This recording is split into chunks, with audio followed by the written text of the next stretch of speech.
세상에 떠도는 기묘한 괴담들. 첫 번째 이야기, 전라남도 고흥에서 후임병이 실제로 겪었던 실화괴담. 이번 이야기는 전라남도 고흥에 있었던 후임병의 이야기다. 경산과 고흥은 상당히 먼 거리지만 신기하게도 앞에 나왔던 귀신과 비슷한 형태를 하고 있었다고 한다. 때는 1990년대 후반이었다고 한다. 후임병이 중학생 때였다고 하니 97년에서 98년쯤이겠군. 지금은 돌아가신 후임병의 할머니께서 돌아가시기 얼마 전 마을 저수지 두 가에 있던 밭을 갈면서 경험하신 이야기라고 한다. 그때 후임병도 할머니 옆에 있었다고 하는군. 참고로 후임병이 살던 마을은 산과 산이 만나는 계곡을 등 뒤로 두고 계곡에서 내려오는 물이 모여 생긴 저수지를 등지고 멀리 국도를 바라보는 마을이었다고 한다. 후임병의 아버지는 할머니께서 연세도 오래되시고 해서 집에서 편하게 쉬라고 극구 말리셨지만 할머님은 항상 마을 가장 안쪽에 있는 저수지 앞밭에서 소일거리를 하시면서 하루하루를 보내셨다고 한다. 어느 여름날이었다. 방학 때문에 집에 있던 후임병이 할머니를 따라서 밭에 나와서 혼자 놀고 있었는데 갑자기 마을 뒤쪽 산에서 구름이 끼기 시작하면서 날이 굳어졌다고 한다. 조금씩 빗방울이 떨어지자 후임병은 비를 피하기 위해 할머니께 달려갔다고 한다. 그런데 아무리 할머니를 불러도 할머님은 산쪽 저수지를 응시하시면서 우두커니 앉아서 오른손에 쥔 호미를 아무것도 없는 허공으로 치켜들면서 연신 가라 이년아 가라 이년아 라고 하셨다고 한다. 그 모습에 겁을 먹은 후임병은 할머니께 가서 할머니 왜 그러냐 얼른 집에 가자고 재촉했다고 한다. 그러자 할머니께서 후임병에게 말씀을 하셨다고 한다. 머리는 있는데 얼굴에 코도 눈도 입도 아무것도 없고 치마 아래로 발이 없는 저 이상하게 생긴 년이 저쪽 계곡에서 내려오더니 저수지를 따라 원을 돌면서 저수지 중간에서 한 바퀴 돌더니 조금씩 밖으로 나와 저수지 주위를 한 바퀴씩 돌면서 할머니 쪽으로 다가오더라는 말이다. 한마디로 여름에 쓰는 모기향같이 코일을 돌면서 할머님께 다가오더라는 말이다. 그러면서 후임병에게 말씀하시길 세영아 전현이 이제는 두 귀에서 내려오려고 한다. 후임병 이름은 세영이었다. 순간 오싹한 느낌의 후임병은 자기도 모르게 몸을 떨고 있었다고 한다. 비도 상당히 거세져서 강하게 몰아쳤고 그때 후임병의 아버지가 할머니가 걱정돼서 차를 몰고 왔고 후임병은 아버지한테 달려가서 자초지종을 이야기했다고 한다. 그러자 아버지는 차문을 활짝 열고 라디오에 나오는 음악 소리를 크게 켜고 경적을 빵빵 울렸다고 한다. 그제서야 할머니는 호미를 놓고 안정을 찾으셨다고 한다. 귀신이 아까 내려왔던 방식과는 반대 방향으로 저수지를 돌면서 산속으로 올라갔다고 한다. 그리고 그날 후임병은 새벽녘에 자다가 눈을 떴는데 주무시지 않고 자신을 응시하던 할머님을 보고 놀랐다고 한다. 할머님은 말씀은 안 하셨지만 공포로 인해서 잠을 못 주무셨던 것이다. 그리고 한 달쯤 있다가 세상을 뜨셨다고 한다. 사실 그 마을에는 몇 년 전에 대입시험 때문에 저수지로 뛰어들어 자살한 여고생이 있었다고 한다. 혹시나 그때 그 여고생의 귀신이 산속에 있다가 할머님을 보고 내려온 것이 아니었을까? 두 번째 이야기, 청동거울. 우리 집에는 가보로 불리는 보물이 3개 있다. 하나는 가계도. 약 400년 전까지 거슬러 올라가는 가계도는 두루마리 수십 번에 이른다. 다른 하나는 칼이다. 옛날 선조가 무훈을 세워 그 공을 기려 영주가 하사한 물건이라던가. 마지막 가보는 거울이다. 거울이라고는 해도 옛 물건이라 청동을 반짝반짝하게 닦아 얼굴을 비추는 물건이다. 역사 교과서에나 나올 법한 손바닥만 한 크기의 거울. 이 보물들은 오동나무 상자에 담겨 고이 모셔두고 있다. 이 세 보물은 취급법이 정해져 있다. 가계도는 본가의 가장 말고는 상자 밖으로 꺼내서는 안 되며 칼은 아무리 비싼 값이라고 팔아서는 안 되고 가장이 한 달에 한 번 손질을 해야 한다. 그리고 거울은 불단에 안치하고 매일 무사한지 확인하는 것이다. 또한 거울을 본가 밖으로 가지고 나가서는 안 되고 설령 가장이라도 상자 밖으로 꺼내면 안 된다고 한다. 그리고 지금부터 하려는 이야기는 바로 그 거울에 관한 이야기다. 그 청동 거울은 이상한 형태를 하고 있다. 육각형 바탕에 둥근 거울 부분이 겹쳐져 있다. 거울이라고는 해도 녹슬고 여기저기 상처가 나서 무언가를 비추는 힘은 거의 잃었다. 하지만 두께가 2cm 정도인 것에 비해 꽤 무거워 어딘가 영험한 기운을 느끼게 하는 물건이다. 초등학생 무렵 친구들끼리 집에 어떤 귀한 물건이 있는지를 놓고 배틀이 붙었다. 그래서 방과 후 다들 자기네 집 보물을 들고 공원에 모여보기로 했었다. 다른 아이들은 다 장난감 같은 걸 가져왔지만 나는 바로 그 거울을 들고 갔다. 어른들은 손대면 안 된다고 말했었지만 신경도 안 썼고 결과적으로는 내가 가져온 게 가장 보물 같다면서 내가 승리했다. 의기양양해서 집에 돌아오니 아니나 다를까 아버지가 불같이 화를 내고 계셨다. 무슨 이상한 일은 없었냐고 끈질기게 질문을 받고 엄청나게 혼난 뒤 2번 다시 손대지 않겠다고 약속했다. 나는 납득이 안 갔지만 일단 사과했다. 그 이후에는 딱히 흥미가 있는 것도 아니고 거울에 손을 댈 일은 없었다. 그리고 작년 내가 20살 생일을 맞이할 무렵 아버지가 나를 불렀다. 대학에 들어간 후 집을 떠나 자취하고 있던 나는 무슨 일일까 의아해하며 집으로 돌아왔다. 아버지는 불단이 있는 방에 나를 불러 이야기를 시작했다. 우리 집에 전해지는 가보의 유래와 그 취급법에 관한 이야기를 말이다. 원래 우리 집안은 음양도에 관련된 집이라 주로 저주받은 물건을 다뤄왔다고 한다. 이제 와서는 대부분의 물건을 박물관에 기증해서 얼마 남지 않았다고 하고 아버지는 한숨 내쉬었다. 나는 고작 이런 이야기를 하려고 불렀나 싶어 투덜거리고 있었다. 마음을 놓고 있는데 갑자기 아버지가 말을 다시 시작했다. 이제부터가 중요한 이야기다라고 말씀하시는 아버지의 말에 난 주름이 올락말락했지만 진지하게 들을 수밖에 없었다. 아버지는 불단에 안치되어 있는 거울이 든 상자를 테이블 위에 올려두고 이야기를 이어갔다. 그것은 도저히 믿을 수 없는 현실과는 동떨어진 내용이었다. 이 거울을 왜 꺼내서는 안 되는지 아느냐? 그건 이 거울을 꺼냈던 사람들이 비참하게 죽었기 때문이야. 그것도 3번이나. 이 거울은 사람의 죽음을 비추는 거울이다. 솔직히 믿을 수가 없는 이야기였다. 나도 오랫동안 그게 미신이라고만 여겼다. 하지만 23년 전 그 사건이 있고 나서는 아버지는 진지한 얼굴로 이야기를 시작했다. 23년 전. 그건 아버지의 누나이자 내게는 고모인 사람이 죽은 해다. 사고사라는 건 알고 있었지만 거기 얽힌 자세한 이야기는 들은 적이 없었다. 아무래도 이 거울은 이 땅에서 먼 곳으로 가져가려 하면 꺼낸 사람에게 해를 끼치는 것 같다. 과거 이 거울을 꺼내려 했던 세 사람은 그 해를 받아 죽은 것이다. 첫 번째는 전국시대 때 이시다 미츠나리의 부하였다고 한다. 그 사람은 세키가하라 전투 후 미츠나리와 함께 참수되었고 거울은 다시 집으로 돌아왔다. 두 번째는 제2차 세계대전 중 국가총동원법에 의해 온갖 쇠붙이를 걷어갈 무렵이었다. 헌병이 억지로 청동거울을 가져가려 하던 도중 할아버지 눈앞에서 미군 전투기의 기관총 사격에 맞아 그대로 절명했다고 한다. 그리고 세 번째가 바로 우리 고모였다. 이 거울은 고모의 유품이기도 한 것이다. 고모가 살아있을 무렵에는 거울의 저주 같은 것도 다들 미신으로 여겼다고 한다. 다들 걱정도 않고 가끔 손님이 찾아올 때면 부담 없이 보여주곤 했다고 한다. 아무것도 비치지 않는 골동품 거울이라면서 말이지. 하지만 추석 때 오사카에 시집갔던 고모가 돌아가기 전 세계의 가보에 인사를 하려 돌아봤다고 한다. 그리고 거울을 손에 들었을 때 자기 얼굴이 거기 비친 것을 본 것이다. 고모는 새파랗게 얼굴이 질려 화장실 거울과 청동 거울을 몇 번이고 번갈아 봤다고 한다. 청동 거울에 비치는 내 얼굴이 새까매라고 고모가 말했다. 아버지는 겁에 질린 고모를 기분 탓일 거라며 달랬다. 하지만 꽤 무서운 것을 봤는지 고모는 좀 채 안정을 찾지 못했다.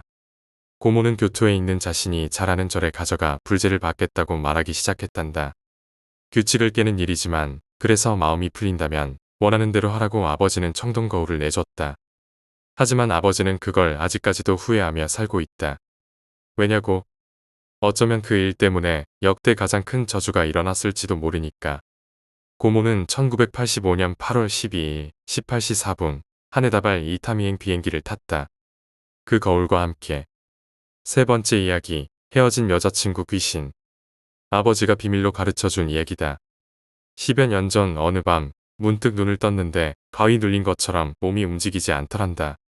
그리고 그 위에서 누군가가 짓누르고 있는 느낌이었다나. 손에 무언가가 닿는데 차갑고 물이 뚝뚝 떨어지는 것을 느꼈다. 필사적으로 눈을 뜨자 대학교 때 사귀던 여자가 있었다고 한다. 그 여자는 아버지와 헤어진 후 사고로 바다에 빠져 죽었다는 이야기를 전해 들었다. 아직도 나를 원망하고 있는 건가 라고 아버지가 생각한 순간 그 여자가 배에 손을 푹 집어넣고 마구 헤집었다. 아버지는 엄청난 고통에 깨어났다. 여자는 사라졌지만 고통은 남았다고 한다. 이튿날 아침이 되어서도 아픔은 사라지지 않았다고 한다. 진통제를 먹어도 효과는 없었다. 게다가 그 다음 날도 여자는 나타나 뱃속에 손을 집어넣었다. 아버지는 아픔과 수면 부족으로 일도 제대로 못하고 실수를 연발했다고 한다. 결국 상사가 잔뜩 화가 나 당장 병원에 갔다 오라고 소리치는 바람에 마지못해 병원으로 향했다나. 아버지는 이전부터 허리 쪽이 안 좋았던 터라 일을 열심히 해 요통이 심해진 거라 여겼다. 정형외과를 찾아가자 의사 역시 요통일 거라고 진단했다. 하지만 마침 의사가 수다쟁이 할아버지였다고 한다. 아버지는 이런저런 이야기를 늘어놓다. 무심코 꿈일지도 모르지만이라며 이야기를 꺼냈다고 한다.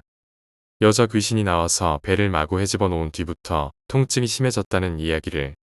그런 건 무슨 예고일 수도 있어요. 혹시 모르니까 배 쪽도 진단을 받아보세요. 의사의 말에 따르면 귀신 그 자체는 환각일 거라고 했다. 다만 그 환각은 스스로 만들어낸 것이니 자신의 배에 대한 아픔이나 불안이 무의식적인 형태로 나타났을 거라는 말이었다. 아버지는 그 이야기가 그럴듯하다고 생각해 혹시 모른다는 생각에 내과를 찾아갔다고 한다. 거기 의사는 꽤 젊은 의사였다. 이번에도 귀신을 봤다는 이야기를 늘어놓았다. 의사는 귀신이요? 라고 되물으며 쓴웃음을 지으면서도 안심할 수 있도록 MRI를 찍어보자며 권해왔다. MRI 촬영 결과 췌장에 확실치 않은 그림자가 보인다는 진단이 나왔다. 의사는 곧바로 전문 의료인원이 있는 병원을 소개해줬고 아버지는 그곳에서 췌장암 초기라는 진단을 받았다. 의사는 흥분해서 췌장암을 초기에 수술할 수 있다니 정말 운이 좋으시네요. 라고 말했단다. 실제로 췌장암은 자각 증상이 없기 때문에 대부분의 경우에는 꽤 악화되고 나서야 발견된다고 한다. 이 정도 초기 단계에서는 통증이 거의 없다시피 하기 때문에 정형외과 의사의 판단이 훌륭했다는 게 큰 병원 의사의 말이었다. 결국 아버지는 전이도 없고 후유증도 없이 깨끗하게 암세포를 드러냈다. 인슐린 주사는 매일같이 맞아야 하지만 그걸 빼면 지금까지도 건강하게 잘 살고 있다. 그때 그 전 여자친구 귀신이 과연 아버지의 환각이었는지 병을 가져온 것인지 병이 있다고 알려준 것인지는 아무도 모를 일이다. 하지만 일단 이 이야기는 어머니한테 평생 비밀로 해두라고 아버지는 신신당부했다. 네 번째 이야기, 여우 귀신. 문화일 유학 강의를 하러 온 선배에게 들은 악령 관련 이야기다. 중부지방 어느 대학 민속학 연구실에서 일어난 일이라고 한다. 사람에게 시인 악령에 관해 조사하던 교수님이 있었는데 그 연구팀에서 8명의 학생이 현지 조사를 나가서 각각 담당을 결정하게 됐다. A는 이번이 첫 현지 조사였기에 악령 중 가장 유명한 견신을 지원하려 했다. 하지만 교수님이 그걸 말렸다. 견신은 아직 자네가 맡기에는 이르네. 비군과 시군이 맡아주지 않겠나? 자네는 여우 귀신 쪽으로 가게나. 그리하여 A는 D와 함께 여우 귀신이라는 잘 알지 못하는 악령을 조사하게 되었고 선배인 B와 C가 견신을 담당하게 되었다고 한다. A는 녹음용 테이프 같은 취재 도구를 가득 준비해 D와 함께 키타칸토의 어느 집을 찾아갔다. 마침 그 무렵은 가을이고 태풍 예보가 나온 터라 여기저기 농가에서는 태풍을 대비해 여러 준비를 하고 있었다. 하지만 찾아가는 바로 그 집, 악령 들린 집만은 아무것도 하지 않고 한가로이 있어 이상했다고 한다. 여우 들린 집에서는 친절하게 A 일행을 맞이해 훌륭한 다다미 방으로 안내했다. 그곳에는 큰 주인으로 불리는 할아버지가 기다리고 있었다. A는 바로 녹음을 시작했다. 여우 귀신이라는 것은 손을 타고 넘을 정도의 작은 여우 모습을 하고 있는데 이야기를 듣던 와중 갑자기 할아버지가 말을 멈췄다. 이야기를 하니 저봐 여우 귀신이 나왔군. 할아버지는 그렇게 말하고 통풍창을 가리켰다. 하지만 A와 D의 눈에는 아무것도 보이지 않았다. 여우 들린 집은 교수님도 신세를 지고 있는 곳이었다.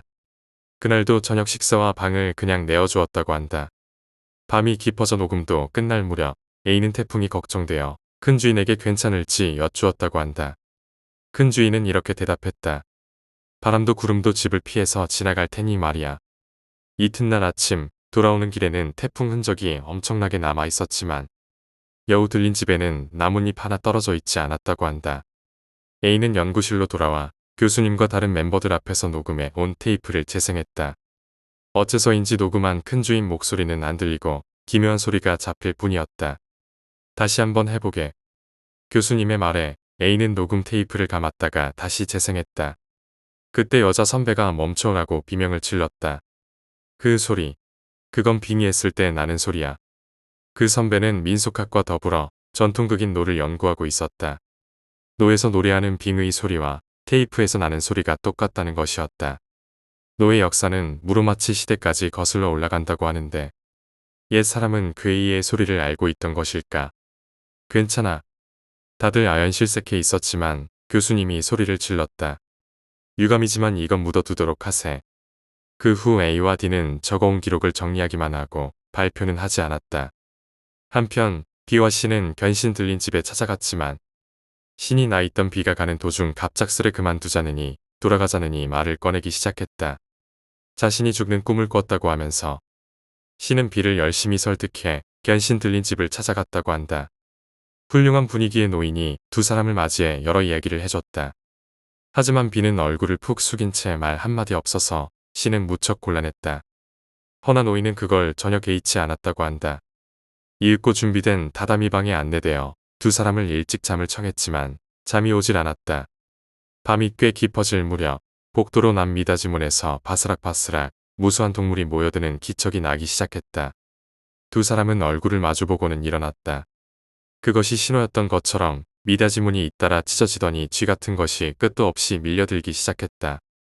C는 정신이 없어 눈을 꽉 감고 있었지만 문득 B가 신경 쓰여 눈을 떴다. B는 멍하니 텅 빈 눈을 한 채 앉아 있었다고 한다. 이튿날 아침 모든 것이 난장판이 된 방에서 B와 C는 멍하니 앉아 있었다. 견신 들린 집의 젊은 며느리가 아침 식사가 준비됐다고 부르러 왔다.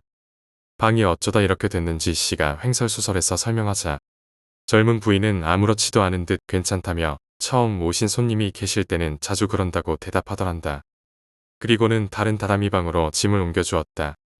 돌아갈 채비를 마치고 인사를 올리자 아무래도 여러분은 환영받지 못했던 것 같습니다. 노인이 마음에 걸리는 소리를 하더란다. 두 사람이 도시로 돌아오자 이미 밤이었고 그대로 B와 C는 역에서 헤어졌다. 이튿날 아침 대학에 나온 C에게 B가 죽었다는 소식이 전해졌다. 눈을 부릅뜨고 온몸이 경직되어 있었다고 한다. 사인은 심장발작. B의 장례식이 끝난 뒤 C는 연구실에 모인 동료들 앞에서 울며 소리쳤다. 견신 때문이야. 그 녀석 정말 가기 싫어했는데 내가 억지로 끌고 간 바람에. 그 후 C는 박사 과정을 밟으며 장래가 촉망되는 학자의 길을 나아가고 있었다고 한다. 하지만 현지 조사를 나갔다가 행방불명되어 벌써 1년이 넘도록 소식이 두절되었다고 한다. 선배에게 들은 이야기는 여기까지다. 5번째 이야기, 머리를 맞았다. 친척 모임이 있어서 가족과 함께 이바라키의 할머니 댁에 갔을 때 일이다. 지금으로부터 8년 정도 전이다. 우리 친가는 매년 여름 2박 3일간 모든 친척이 모인다. 조상님 성묘도 한 번에 몰아서 해버리고 다 같이 가족끼리 축제를 벌이는 거다. 어른들한테는 재미있겠지만 아이들한테는 그저 그런 모임이다. 당시 나는 고등학교 2학년이었다. 다른 친척 동생들보다는 나이가 있는 편이라 비슷한 또래의 사촌형, 사촌 누나와 함께 어른들 틈에 껴 탄산음료를 마시고 있었다. 그리고 문득 생각난 게 있어 옆에 있던 아버지와 할머니에게 6살 무렵 있었던 일을 꺼내놓았다. 그러고 보니 6살 때 새해 첫 참배를 하러 카시마 신궁에 갔었는데 돌아갈 때 뒤에서 누가 머리를 딱 때렸었어. 아버지한테 혼난 줄 알고 쭈뼛쭈뼛 뒤를 돌아봤는데 아버지는 저만치 뒤에 있고 다른 가족들은 앞서가고 있더라고. 내 뒤에는 아무도 없다는 걸 생각하니 엄청 무서웠어. 내가 이야기를 마치고 나니 아버지와 할머니는 서로 얼굴을 마주보며 놀란 표정을 짓고 있었다. 혹시 말하면 안 되는 이야기였나? 초조해하고 있는데 아버지가 입을 열었다. 때린 거 손가락 3개였지? 이번에는 내가 놀랄 차례였다. 확실히 그때 나는 3번째 손가락에 맞았다는 감각이 있었다. 놀라는 나를 거들떠보지도 않고 아버지는 웃기 시작했다. 뭐야, 그랬구나. 이제 내 뒤에는 안 계시는구나. 의아해하고 있자 할머니가 설명해 주셨다. 실은 머리를 손가락 3개로 얻어맞은 건 내가 4번째라는 것이다. 내 전에는 아버지가, 아버지 전에는 할아버지의 남동생이, 그 전에는 증조할아버지의 어머니가 다들 6살 무렵에 얻어맞았다고 했다. 아버지가 머리를 얻어맞았을 때 할머니는 잘 알고 지내던 보이는 분한테 왜 얻어맞는 건지 물어봤다고 한다. 그분이 말하길 우리 집안 선조님 중 한 분이 수호령이 되었는데 다음 내 후손에게 넘어갈 때 그렇게 머리를 때려서 넘어간다고 했다. 즉 머리를 때리는 건 이제부터 내 뒤에 있다. 라는 신호라는 거죠. 손가락 3개인 건 수호해주는 선조님이 선천적으로 오른손 손가락이 3개뿐인 분이라 그렇답니다. 실은 얼마 전 또 손가락 3개로 머리를 얻어맞았습니다. 한 사람이 2번이나 맞는 일은 전례가 없었다기에 무서운 일이 있는 건 아닌가 걱정했죠. 그런데 할머니가 알고 지내는 분이 이렇게 말하셨답니다. 당신 손자 요새 안 좋은 걸 모으고 있지. 그 수지품 때문에 나쁜 게 잔뜩 들러붙었어. 하지만 손자는 그걸 모르고 있어. 수호령이 쫓아내는 것도 지쳐서 화가 난 게야. 손자한테 말해주라고. 좋지 않은 수지품이라고 해봐야 요새 괴담 사이트를 잔뜩 돌아다니고 심령사진이랑 공포영화 본 것 정도밖에 없는데 좀 삼가긴 해야 하나 봅니다. 6번째 이야기, 산속의 수녀. 이 이야기는 한 친구에게서 들은 이야기이다. 이 친구는 산을 좋아해서 자주 등산을 하곤 했다. 그러던 어느 날 친구는 주말을 맞아 혼자 등산을 가기로 했다. 늘 가던 산이 아니라 새롭게 도전해보고 싶은 곳이었다. 친구는 그 산에 대해 인터넷에서 정보를 찾아보고 준비를 철저히 했다. 하지만 예상치 못한 일이 벌어졌다. 그 산은 꽤 험난한 곳으로 유명했다. 친구는 아침 일찍 출발해서 점심쯤 정상에 도착하는 것을 목표로 했다. 초반에는 순조로웠다. 맑은 공기와 아름다운 풍경을 만끽하며 산을 오르는 것이 즐거웠다. 그러나 중턱을 넘어가면서부터 길이 점점 험해졌다. 길이 좁아지고 바위가 많아져서 발을 디디기가 어려워졌다. 게다가 이정표도 보이지 않아서 길을 잃을 뻔한 순간이 여러 번 있었다. 하지만 친구는 포기하지 않고 계속 나아갔다. 문제는 산 중턱을 지나고 나서 발생했다. 갑자기 날씨가 급변해서 비가 내리기 시작했다. 비는 금세 거세졌고 안개까지 끼어 앞이 잘 보이지 않았다. 친구는 서둘러 비를 피할 곳을 찾기 시작했다. 그러다 우연히 작은 오두막을 발견했다. 오두막은 오래된 건물로 보였고 다소 으스스한 분위기를 풍겼다. 하지만 비를 피할 곳이 필요했기 때문에 친구는 망설임 없이 그곳으로 들어갔다. 오두막 안은 의외로 깨끗했다. 낡은 가구들이 있었지만 먼지가 쌓여있지는 않았다. 친구는 오두막 안에서 잠시 휴식을 취하기로 했다. 비가 그치기를 기다리며 친구는 가방에서 간식을 꺼내 먹었다. 그러다 문득 오두막의 벽에 걸린 낡은 사진 한 장을 발견했다. 사진에는 수녀 한 명이 서 있었다. 수녀는 하얀 수녀복을 입고 매우 온화한 미소를 짓고 있었다. 그런데 그 미소가 왠지 모르게 불안감을 자아냈다. 친구는 갑자기 오두막에 혼자 있는 것이 무섭다는 생각이 들었다. 비는 여전히 거세게 내리고 있었지만 친구는 이곳을 떠나야겠다고 마음먹었다. 그러나 오두막 문을 여는 순간 깜짝 놀라 뒤로 물러섰다. 오두막 문 앞에 누군가 서 있었기 때문이다. 그 사람은 다름 아닌 사진 속 수녀와 똑같이 생긴 여자였다. 수녀는 친구에게 미소 지으며 말했다. 여기서 뭐하고 있나요? 친구는 얼어붙은 채로 말을 잇지 못했다. 수녀는 천천히 오두막 안으로 들어오더니 문을 닫았다. 그리고 친구에게 다가와 앉으라고 권했다. 친구는 어쩔 수 없이 수녀의 말을 따랐다. 수녀는 친구에게 차를 내주며 자신을 소개했다. 자신은 이 산속에서 혼자 수도하며 살아가고 있다고 했다. 친구는 수녀의 말에 어느 정도 안심이 되었다. 그러나 여전히 마음 한구석에선 불안감이 가시지 않았다. 수녀는 친구에게 왜 이 산에 오게 되었는지 물었다. 친구는 등산을 좋아해서 왔다고 대답했다. 수녀는 친구의 이야기를 들으며 고개를 끄덕였다. 그리고는 갑자기 이 산에는 이상한 소문이 많아요. 라고 말했다. 친구는 궁금증을 느끼며 수녀에게 무슨 소문이냐고 물었다. 수녀는 조용히 미소 지으며 말했다. 이 산에는 귀신이 나타난다는 소문이 있어요. 친구는 그 말을 듣고 놀랐다. 그러나 수녀는 진지한 표정으로 이야기를 이어갔다. 이곳에서 많은 사람들이 실종되었어요.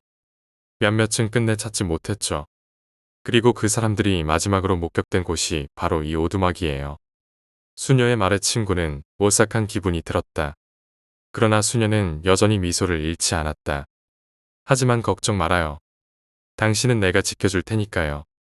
그 말에 친구는 조금 안심이 되었다. 그러나 여전히 수녀의 말이 신경 쓰였다. 왜 이런 무서운 이야기를 하는 것인지 이해할 수 없었다. 그리고 문득 수녀의 손에 들린 찻잔이 눈에 들어왔다. 찻잔에는 피가 묻어 있었다. 친구는 깜짝 놀라 물러섰다. 그러나 수녀는 여전히 미소를 지으며 친구를 바라보았다. 왜 그러죠? 차가 마음에 들지 않나요? 친구는 무슨 말을 해야 할지 몰랐다. 그저 얼어붙은 채로 수녀를 바라볼 뿐이었다. 그러자 수녀는 천천히 일어나 오두막의 창문을 열었다. 밖에는 여전히 비가 내리고 있었다.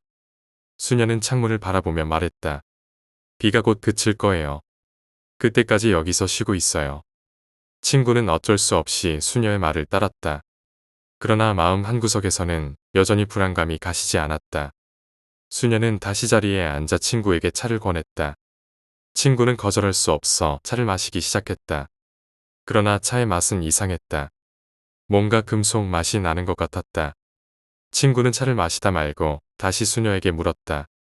왜 이 산에 혼자 살고 있는 거죠? 수녀는 잠시 침묵하다가 천천히 입을 열었다. 나는 이곳에서 죄를 속죄하고 있어요. 친구는 그 말을 듣고 놀랐다. 그러나 수녀는 더 이상 설명하지 않았다. 그저 조용히 차를 마시며 창밖을 바라볼 뿐이었다. 시간이 흘러 비가 그치기 시작했다. 친구는 이곳을 떠나야겠다고 마음먹었다. 그러나 수녀는 친구를 붙잡았다. 밤이 되면 더 위험해질 거예요. 여기서 하룻밤 자고 가는 것이 좋을 거예요. 친구는 그 말을 듣고 망설였다. 그러나 결국 수녀의 말을 따르기로 했다. 밤이 되자 오두막은 더욱 으스스한 분위기를 풍겼다. 수녀는 친구에게 방을 내주며 편히 쉬라고 말했다. 그러나 친구는 좀처럼 잠을 이룰 수 없었다. 오두막 밖에서 들려오는 이상한 소리들 때문이었다. 그 소리는 마치 누군가의 울음소리 같았다. 친구는 잠에서 깨어 오두막 밖을 내다보았다. 그러나 아무것도 보이지 않았다. 그때 수녀가 다가와 말했다. 괜찮아요. 다 괜찮을 거예요. 친구는 수녀의 말에 안심하려고 했지만 여전히 불안감이 가시지 않았다. 다음 날 아침, 친구는 서둘러 오두막을 떠났다. 수녀는 마지막까지 친구를 배웅하며 미소를 지었다. 친구는 산을 내려오며 어제의 일이 꿈만 같았다. 그러나 오두막의 낡은 사진과 수녀의 미소가 머릿속에서 떠나지 않았다. 친구는 산을 내려와 마을 사람들에게 어제의 일을 이야기했다.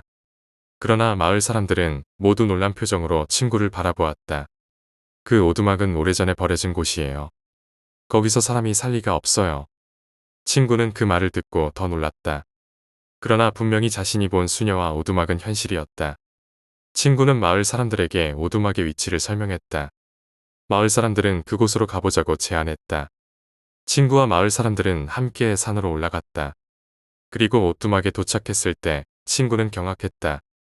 오두막은 텅 비어 있었다. 오랜 세월 동안 아무도 살지 않은 것처럼 보였다. 친구는 오두막 안을 샅샅이 뒤졌지만 수녀의 흔적은 어디에도 없었다. 그러나 벽에 걸린 사진 한 장이 있었다. 그 사진은 바로 친구가 본 그 수녀의 사진이었다.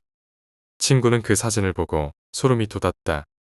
마을 사람들은 친구를 위로하며 그 수녀의 이야기를 들려주었다. 오랜 옛날 그 수녀는 이 마을에서 살던 사람이었다. 그러나 그녀는 큰 죄를 저질러 산속으로 도망쳐 수도하며 살았다고 한다. 그리고 어느 날 그녀는 실종되었다. 그 후로 그녀의 영혼이 오두막에 머물며 사람들을 유혹한다는 소문이 돌았다. 친구는 그 이야기를 듣고 자신이 본 수녀가 진짜 귀신이었음을 깨달았다. 그 후로 친구는 다시는 그 산에 가지 않았다. 그러나 여전히 그 수녀의 미소가 꿈에 나타나 친구를 괴롭히곤 한다. 7번째 이야기, 저주받은 인형. 이 이야기는 나의 한 친구가 겪은 실화이다. 친구는 골동품을 수집하는 취미가 있었다. 어느 날 친구는 오래된 골동품 가게를 방문하게 되었다. 가게는 어둡고 좁았지만 희귀하고 매력적인 물건들로 가득 차 있었다. 그곳에서 친구는 특이한 인형 하나를 발견했다. 인형은 고풍스러운 옷을 입고 있었고 매우 정교하게 만들어진 얼굴이 특징이었다. 친구는 인형에 매료되어 그 자리에서 구입하기로 결정했다. 가게 주인은 인형을 바라보며 심각한 표정을 지었다. 이 인형은 저주받은 물건입니다. 가져가시려면 조심하십시오.